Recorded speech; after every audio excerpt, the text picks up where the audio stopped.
Hello Twin Flames, welcome to my channel and welcome to your energy check. Today we're going to do a special edition reading. It's going to be dedicated to Divine Masculine Collective. Haven't done that for a while, I know that. A few of you have been asking me, and so yes, today we're going to go to that format. We're going to see what is going on energetically with Divine Masculine Collective right now. Then we're going to see what their thoughts are towards this connection and towards the Divine Feminine. And then the third is going to be what action they're taking right now. This could be regarding DF or not necessarily, if maybe they're focusing on something else at the moment.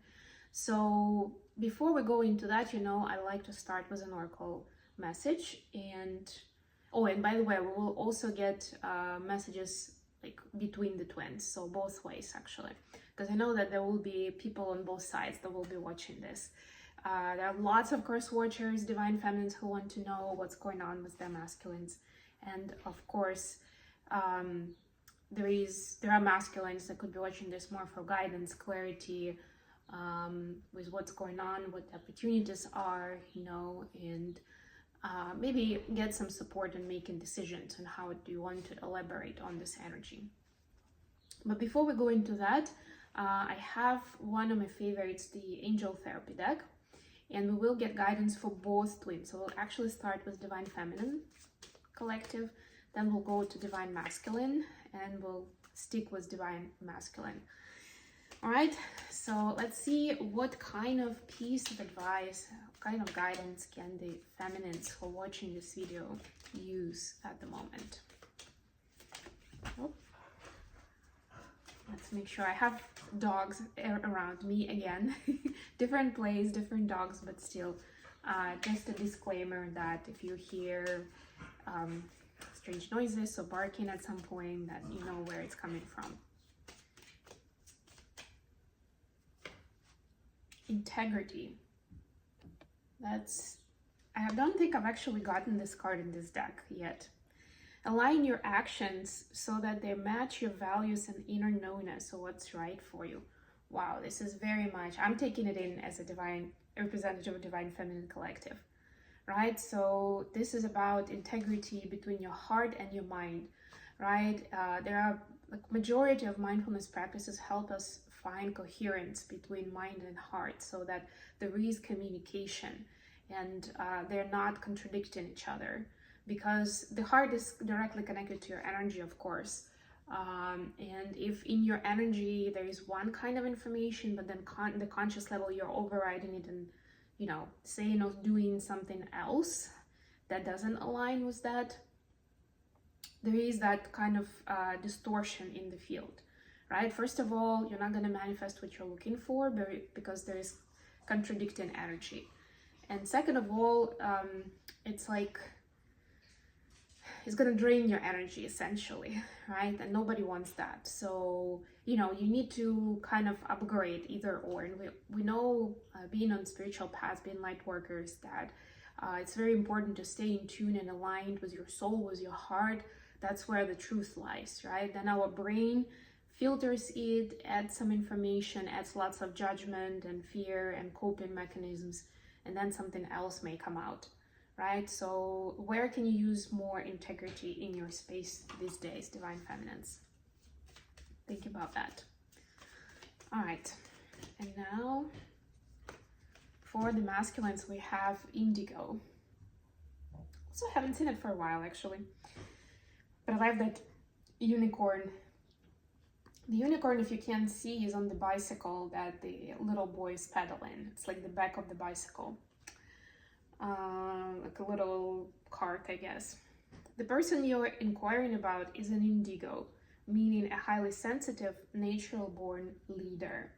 Divine Masculines, you are sensitive, natural-born leaders.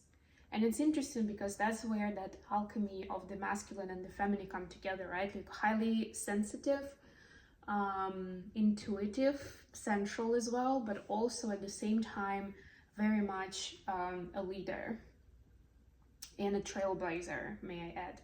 So remember about that it's important to tend to both of these aspects, to both of these energies. That's like one of the main secret sauces of progressing successfully on the spiritual path and finding your happiness truly, not on paper, but truly what makes you happy and what your heart and soul resonate with.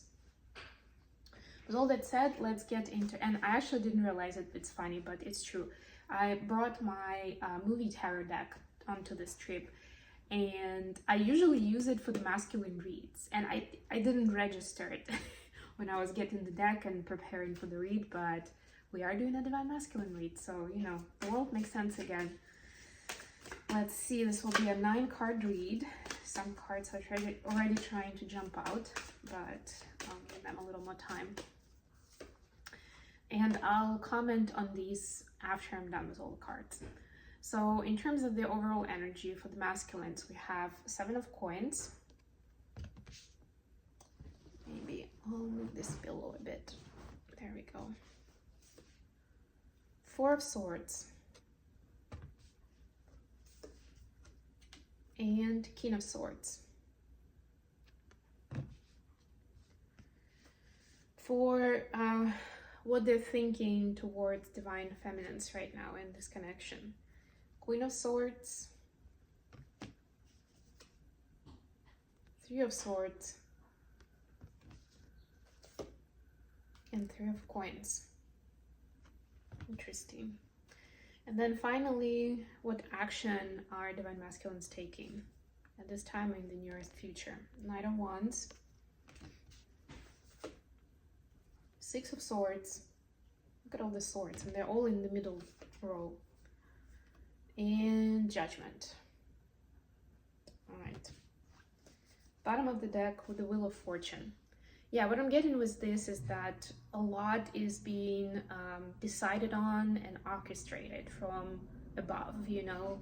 So there could be a lot of places or moments where, and this is for both twins, by the way, where you have your plan laid out, you know, you have your steps to take, everything seems to make perfect sense, and then suddenly from around the corner, you trip and it's like, and the plan is gone, and you have to come up with a different plan because the circumstances have changed just like that, right? The person that you had a lot of confidence in that whatever you two have planned together is going to work out suddenly cancels the plan and says, you know what, I don't think I want to do this ever. So it's not even postponing, it's just like, I don't want to do this.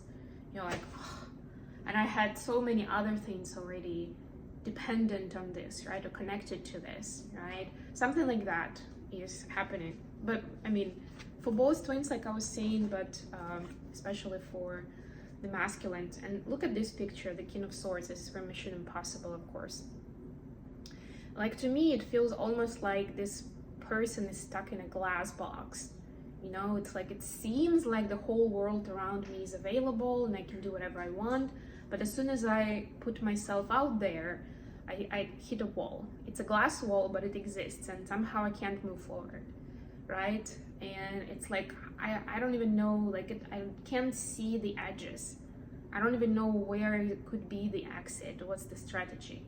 And this is the glass that you can't break, just like knocking it over. No, it's like special technology kind of stuff. And here was the 7 of Coins and 4 of Swords. There's more. It's like the masculines understand that they need to regroup, right? Like, just white knuckling the situation and trying to fight through it, to get through it, to get through the pain, isn't working. And so it's like this point where the realization comes in that it's important to take a break, and then see it with fresh eyes and create a new plan or a new roadmap, maybe into a completely different direction. Almost like if you were trying to move, you know, in space, like on the surface, and that glass box appears and you can't see any place to break it. The only surface where it doesn't exist is the ground. So maybe it's time to start digging a tunnel out of it. If you don't have any tools and, you know, nobody else is around. But also maybe sleep on it and somebody will show up on the other side and they will help you out, right? Like, but these are innovative ways on the one hand to handle this, but also they may seem a little bit passive, right? Kind of like, yeah, let's wait, let's see what happens. And for the brain, it could be very counterintuitive, because if you're in that example, if you're stuck in a glass box, like it feels like, you know, I'm bound for death sentence here. You know, I don't have food or water, potentially. I don't even have that much air left, right? Like waiting seems so dangerous, and like the nervous system immediately goes into anxiety mode, right? But it's like the energy is like, relax, it's gonna be fine. Just don't rush with any actions. Go back to the drawing board and plan better, or create a new plan altogether with what you know now, with where you are now.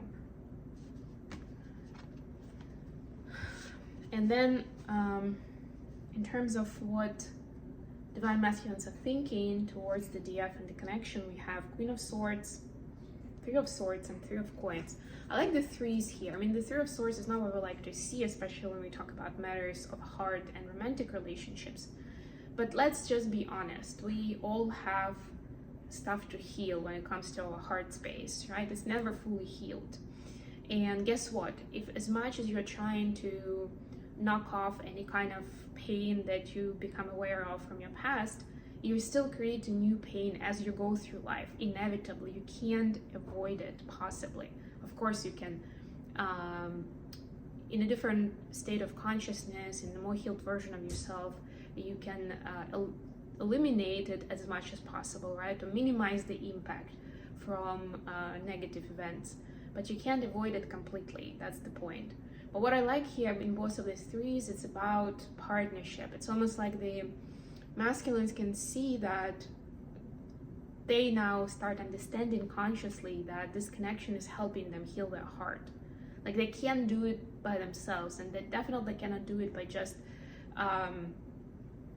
keeping their distance, right? And being cold and not letting anybody in, right? So they're changing their strategy. And I feel like they've learned it quite a lot from other feminines, of like being kind of hard to get, but also when you can tell that the other person sees deeper, and almost like you can tell that they're manipulating you, you know, they're playing a game, right? So the masculines learned that lesson from other feminines, from other masculines, and a lot of times that's what they're doing to keep safe, right? And this is now the understanding that I need this connection to continue healing my heart, and I won't be able to do that if I just stand, you know, if I keep a big distance, right? It's all about collaboration with Three of Coins here as well, right? How can we work on this together? Like even the colors, look at that. We have orange and orange here, and the blues here. Like it's beautiful. I love it. So masculine's heart is melting to a certain degree with like, okay, I've had this concept, you know, I've had this belief for such a long time that I should be a certain way with feminines, at least until I'm confident that they sort of like check the boxes. And now it's like, yeah, now I realize that I can't really build anything deep until I let go of my strategy, of my agenda, and I just go with it. What actions are masculines planning to take? Knight of Wands, Six of Swords, and Justice. Yeah, so masculines definitely want to go for the next adventure, but they want to do it smarter. So it's like the adrenaline is rushing, you know, like new adventures, new heights, new challenges. But this Judgment card, which is the guidance from the divine, is, or the universe, is helping divine masculine see that reckless behavior is not going to get them far, right? It's more about being settled and stable in their energy and consistent with their movement, right? There could be some improvisation here and there, but really it's about taking this fiery energy of Knight of Wands and then filtering it through the swords of the water and the cups, you know, energy, and making sure that you ground it properly, right? That's when it can bear fruit. That's when it can bring you the best results from what you want, and the stable results, not just something fleeting, not something that is here today but is going to disappear tomorrow.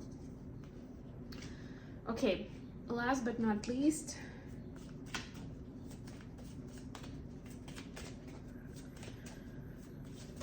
what is the message from feminines to masculines, first of all? We've got Six of Swords, which is a synchronicity now, because we just had this card on the masculine side, clarified by Nine of Wands and Knight of Swords. Wow.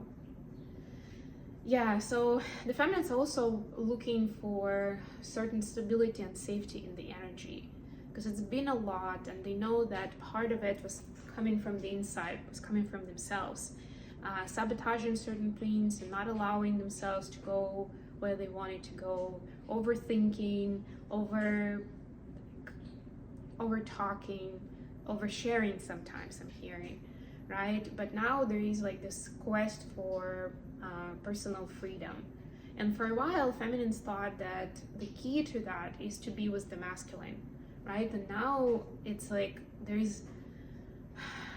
it's almost like a turnaround of a certain course, of a certain path, where the feminines realize that they need to get into that stability first. They need to protect themselves first, and then they can attract masculine in their safety and build something beautiful together. So that's the focus for divine feminines right now. Let's see what is the message from masculines to feminines. Ooh, that's a lot of cards. I think I'm gonna shuffle a little more.